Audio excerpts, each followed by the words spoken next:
Hello everybody and welcome back to the channel and welcome back to the Grand Nexus Park project that I've been working on.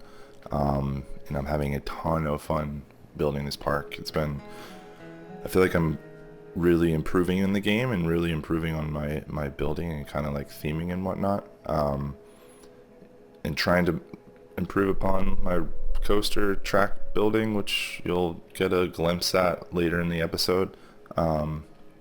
But yeah, this is episode 2, so we're building what we saw at the end of episode 1, that reveal that I showed. If you haven't seen it, you should go watch the entrance build.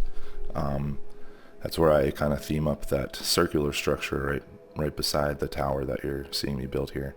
So a little out of time, but anyways, yeah, I'm building the main tower here. This is meant to be kind of like the centerpiece of the entire park.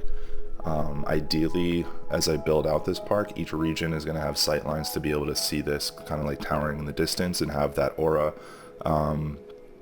about it. And again, like I was saying in episode 1, my main goal with this park is to build immersion, build storytelling into the structures, into the way I lay out each area, that sort of thing. So that's my main goal with this. That's where I have most fun with this game, is building immersion and the theming aspect of it.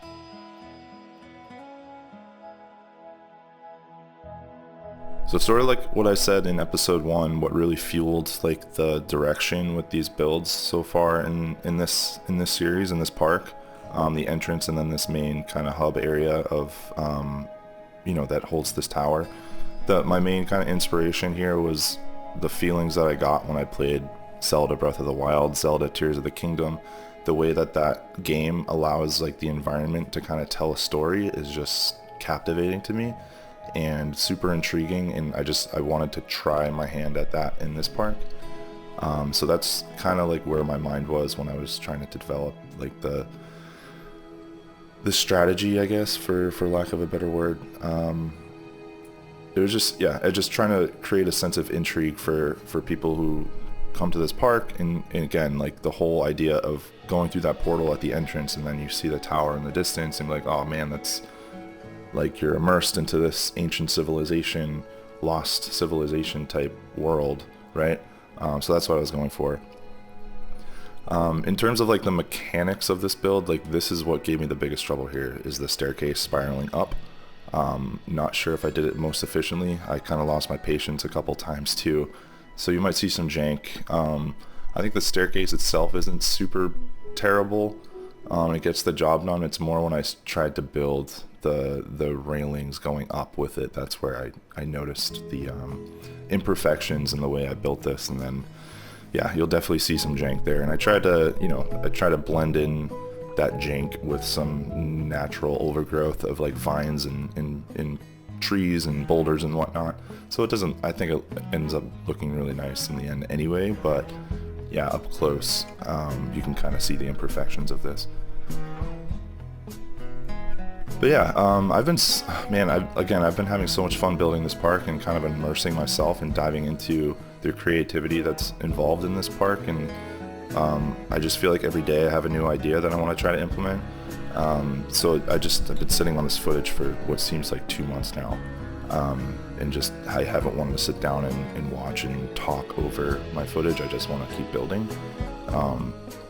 Obviously that's the most fun part of this game, right? Is just the building and creating. So that's where I want to focus my time on. That's what I've been doing. But like I said, I've been sitting on this footage. I had some time the last couple of weeks. We're on vacation, so I had a little time away from the kids. That's why the audio in episode 1 I am not proud of, but I was recording in my hotel while we were on vacation, so that's why the audio is kind of sucky, but hopefully this is a bit better. Anyways, this is what I was talking about with the railings. I was kind of getting frustrated and losing my patience, and my OCD was in hyperdrive at certain points. But again, I feel like I dressed it up enough to kind of hide the imperfections later on with the nature theming and whatnot. But yeah, anyways, I've been building a lot. I've moved on in real time, and like in real life, present day. I've already moved on to like the next section. I have the theming of this coaster completed. again, just kind of sitting on the footage, but I've moved on to the pirate area in real life. That's where I'm building now, and I feel like I've already improved quite a bit in my building from this to the pirate section. I'm excited to get to show that off. I'm pretty proud of the shipwreck number 1, and then the shanty town thing that I'm kind of building out too. So yeah, I'm excited to show that in the future. And also, they just announced, and today is what, May 31st, 2025, and they just recently announced this past week the update 6 is going to be the pirates. So I'm pumped because, like I said, I'm working on the pirate area right now, and at this point I've been kind of using the pieces that we have in the game to kind of create my own pirate elements and make it look piratey. But I'm excited to see kind of like the pieces that come with that pirate update, and how I can implement it into my pirate region. So I've said in past videos in my Zelda series, this is really my first foray into Planet Coaster. Like, I played for a couple hours in Planet Coaster 1, but I didn't have the time at the time to sink any time into it. I just said time a lot. So this is really my first like deep dive into the game. So I'm not super familiar with the pirate theme in what pieces are coming, so it'll be a surprise for me. But I imagine, based on what they have already in this game and what they came out with the updates, thus far, I can only imagine how cool the pirate items are going to be. So I'm excited for that. I'm talking a lot about the pirates, and I'm not even focusing on what we're building here. So yeah, back to this tower. I have built the tower. I've kind of built it up onto this mountainy cliffside, and then my idea was to have waterfalls kind of throughout this area, both on that tower mountain and then into this mountainside here that you see me building. And the idea with that being not just for cool scenery and like spectacle of the whole thing and sightlines, it's also I want the coaster to kind of interact and play with the water. Play with the water? That was weird. But you know what I mean, kind of interact with the water and have that be part of the ride. So here I'm putting down the waterfalls, and then you saw me a couple seconds ago building out that lake towards the left-hand side of this, if you're looking at the tower. That will come into play with the coaster, specifically once you see the theming, so not this episode, but probably next episode. I have that coming into play with the coaster and some interactive elements there, which will be pretty cool to see, I think. I was proud of that sequence.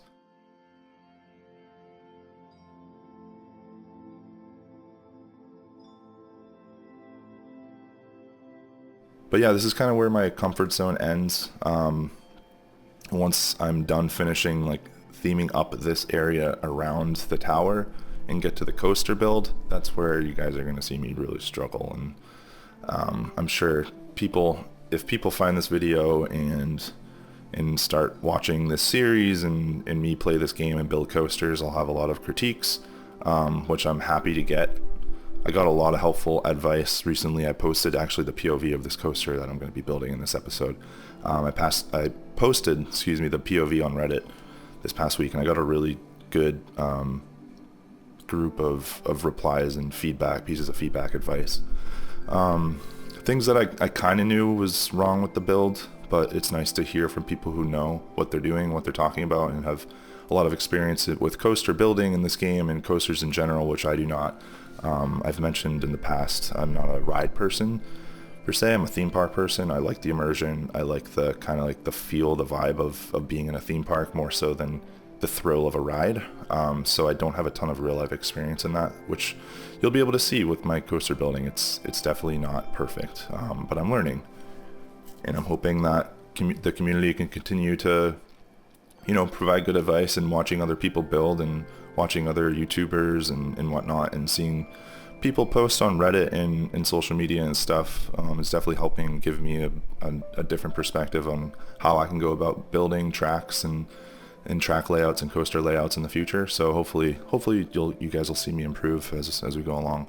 But yeah, this coaster coming up is not going to be perfect, but I had fun building it. I'm learning, like I said, I'm learning.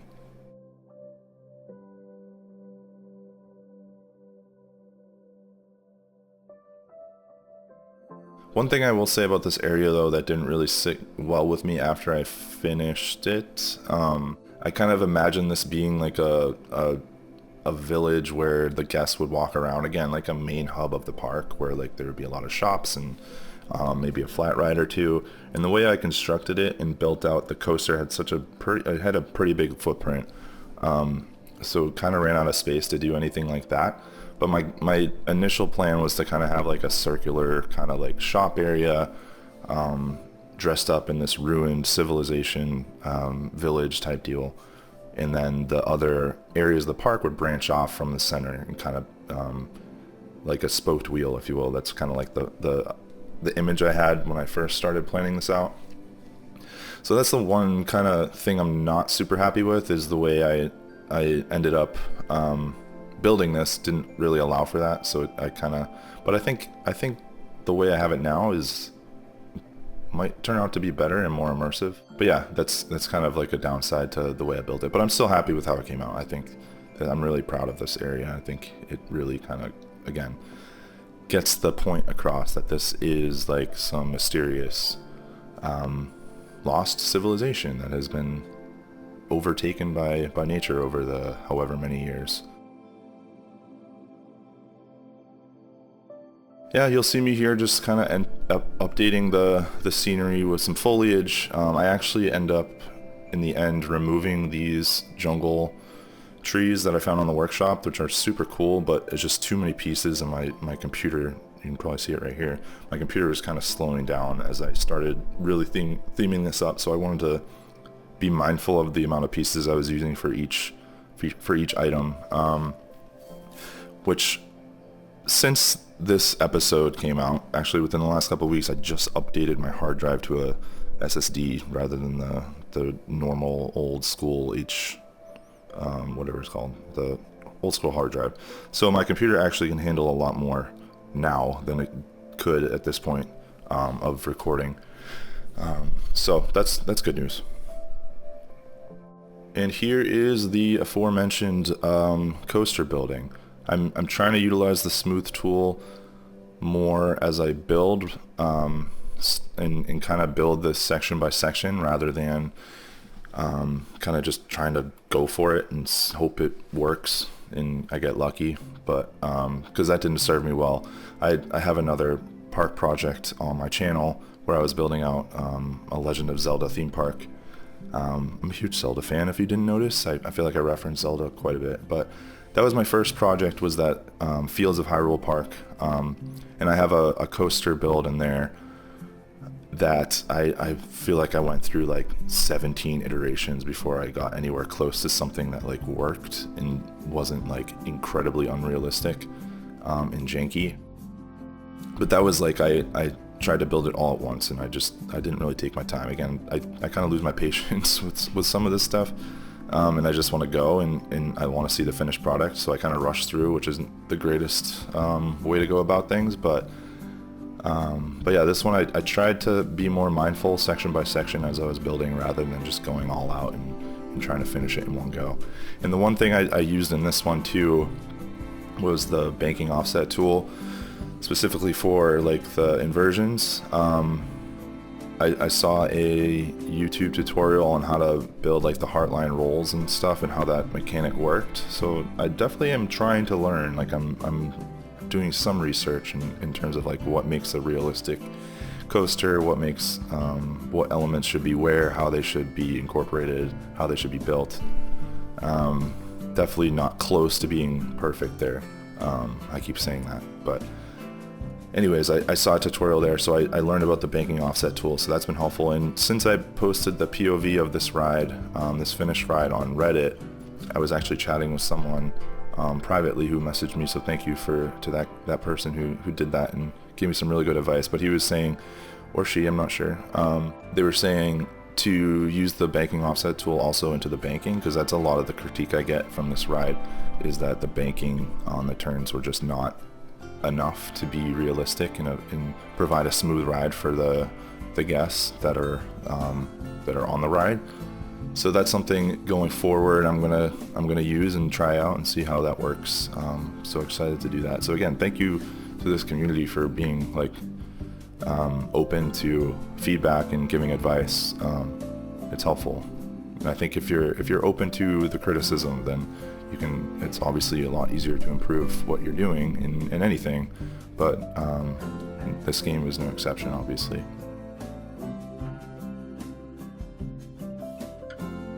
And now we're getting towards the end of the track layout. This is where I was referring to the lake there. I had a lot of difficulty trying to figure out how to end this ride.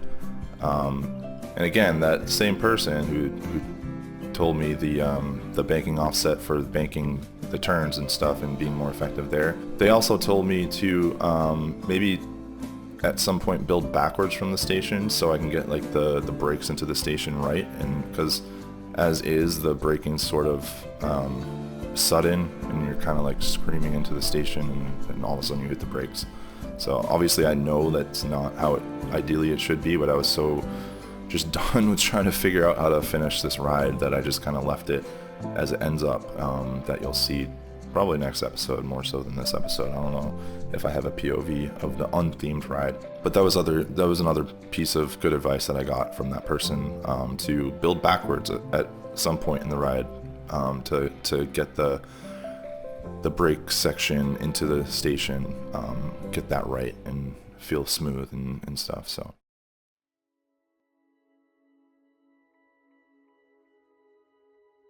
sort of coming towards the end of the track layout build, just kind of cleaning up a little bit of the terraforming here and there.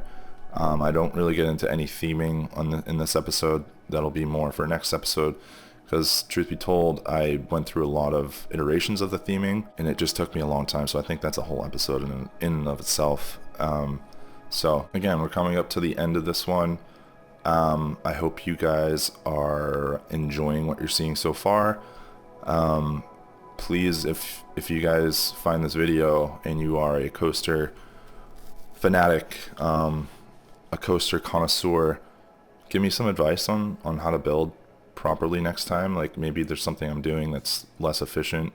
Maybe you just, even if it's advice that I've already kind of called out myself on this episode, like hearing it from the community and other people just hits home like what I need to focus on.